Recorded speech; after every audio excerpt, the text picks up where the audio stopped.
já sabra 25 de novembro, de 6 horas para 8 horas, para passar do centro de Orange, está em Caiba Tico Cruz.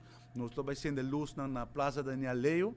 Caminho também tem decorations, também tem decorations na riba Plaza Padu, também tem decorations riba Plaza Daniel Leo e também riba Plaza Niki Habib. Assim, nós estamos fazendo diferentes áreas agradáveis de fim de ano, por de atrair nos local para vir pouco mais do centro de Orange e invertir e cooperar com os comerciantes.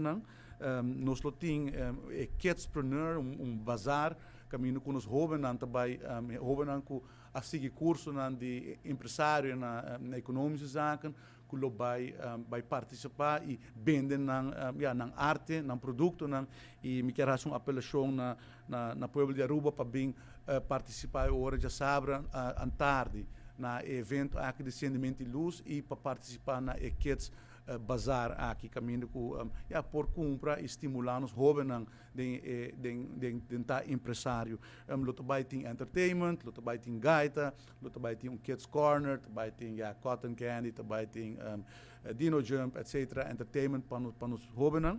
E vanaf de sabra, o tour de sabra, loto vai ter shopping night também. Caminho que também tem entertainment, caminho que também tem luz também está acendida, assim na três povo de Aruba tem ambiente de Páscoa e a trobe demonstrar que o governo está invertido no centro de Orange Stad e que nos quer para nos cidadãos bring back no centro de Orange Stad, suporta os comerciantes no local e no mesmo momento passa bonito momento ameno com a família dentro do centro de Orange Stad.